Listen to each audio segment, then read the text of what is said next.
Having financial freedom is everyone's dream. Some have already started living their dream while others are looking for ways to get there. No matter the path you choose, if the goal is to get out of debt and achieve financial freedom, you don't want to miss out on these amazing tips if you want to become debt-free and achieve the coveted financial freedom. Hey everybody, welcome to Frugal Facts. Today we're going to go over the 10 frugal living tips to become debt-free.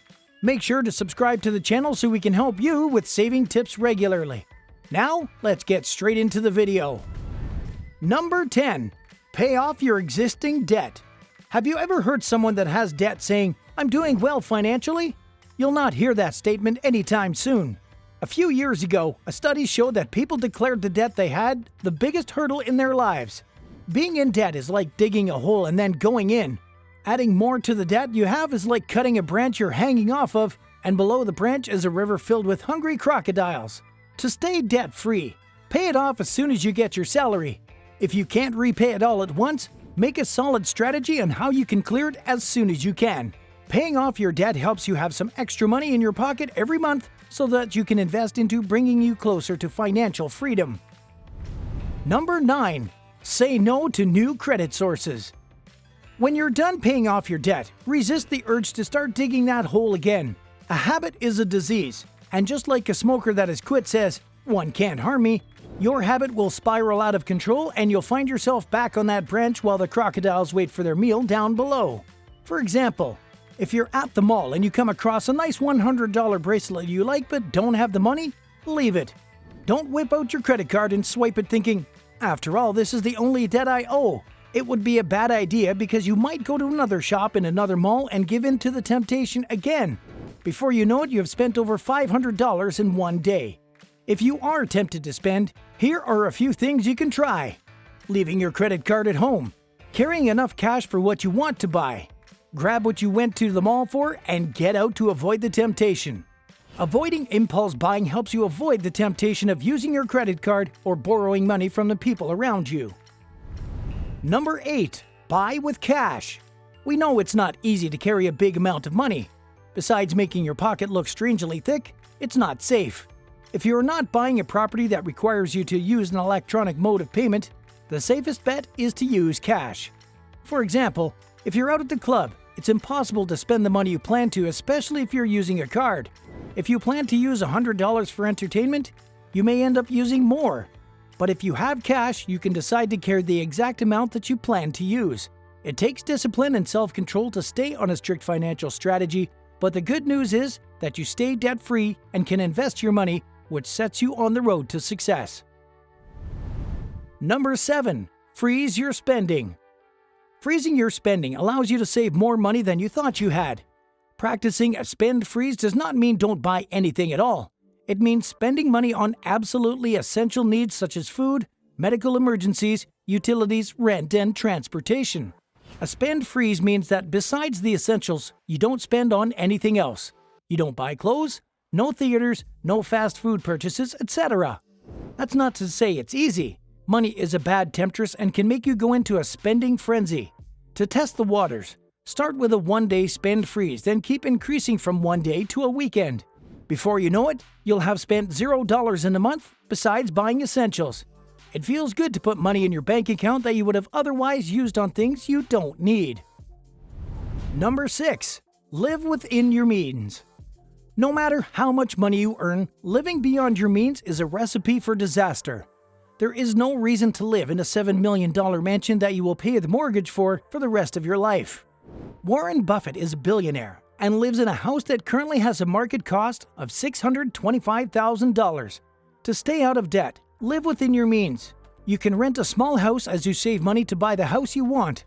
For example, if you want to buy a $1 million house in 5 years, discipline yourself to save $200,000 a year. Within 5 years, you will have had enough money to buy your house without incurring any debt.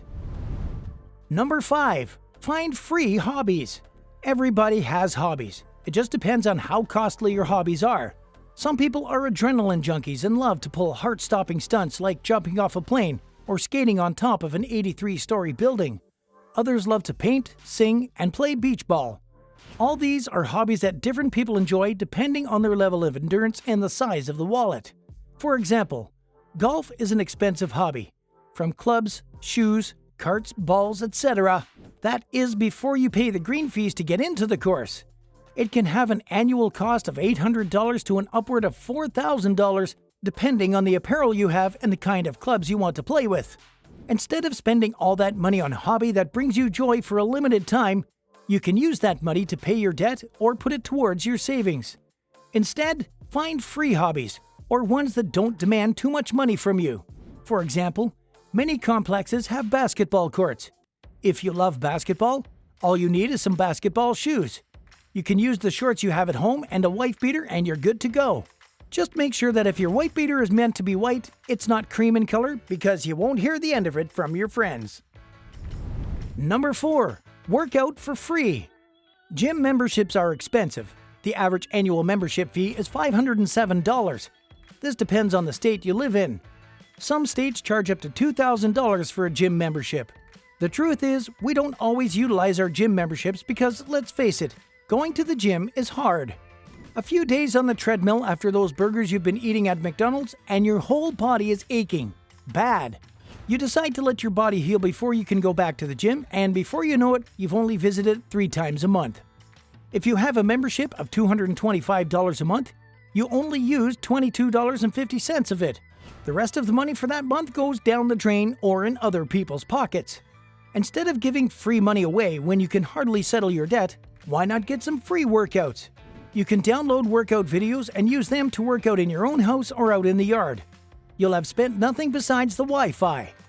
If you don't want to work out alone, mobilize a few of your friends with the same schedules and decide to work out in the park. It makes it fun when you're many. You can also jog around the block and burn the calories without having to pay an arm and a leg for it. You save your money and you stay debt-free. Number 3. Ditch the cable. If you were to receive an award, Box A with $100 and Box B with $18, which would you rather take? Box A, right? That is what you do every time you pay for cable. You give out your hard-earned $100 for free. This is because cable has almost 200 channels, but we bet you don't watch more than 5. And we also bet that you watch for less than 3 hours max.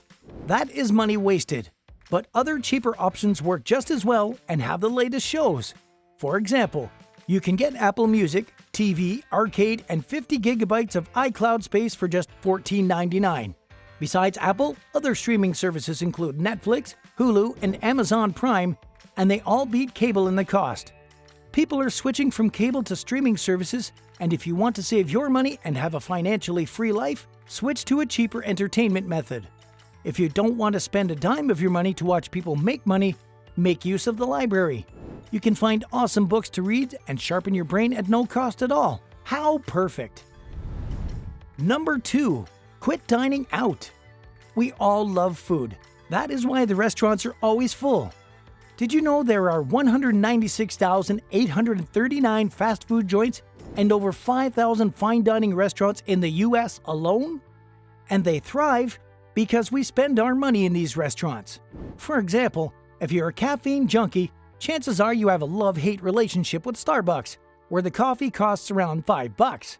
If you buy the coffee every day, you spend $35 a week, which is $1,680 in 52 weeks, which makes a year. And that is just coffee. We haven't included any accompaniments, lunch, dinners, or the weekends. Studies show that an average person spends $3,000 a year on dining out. This is not forgetting food that is cooked at home also. If cooking was never done at home, these figures would significantly rise. Cooking at home cuts all these costs and ensures you have a healthy, cheap, hygienic home-cooked meal that you can enjoy without wondering how it was cooked and the money you spent.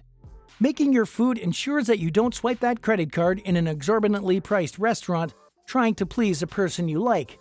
If they like you back, they should eat anything as long as they're sharing it with you, right? Before we get into number 1, make sure to check out the links in the description for our best recommendations to boost your savings. Number 1. Shop on the best deals. In 1711, Alexander Pope said in his poem, An Essay on Criticism, "Only fools rush in where angels fear to tread." We're not calling you a fool, but you might as well be if you just rush in to buy goods without finding what deals they have first that can save you some decent moolah. For example, You may find a lampshade that sells for $175, only to come back 3 days later and find it selling for $50. Had you waited a few days, you'd have got the same lampshade for less than half the amount. Shopping on deals allows you to save money and stay debt-free. When you go to a grocery store and find ground meat going for $7 and a yellow stickered packet of ground meat is going for $3.50, don't rush for the $7 one thinking that it is a better deal than the yellow stickered pack. The expiry date in both could be just 2 days apart. You can buy the yellow stickered pack and freeze it for a few more days. And when you cook it, the taste will not be any different from the one you paid double the price for. Shopping deals save you money and prevent you from borrowing from your friends when yours runs out, which is financial freedom in itself. Subscribe and turn on notifications so you don't miss more videos of saving tips and much more. Check out this playlist of my top 10 videos of saving money tips, and I'll see you in the next video. Take care.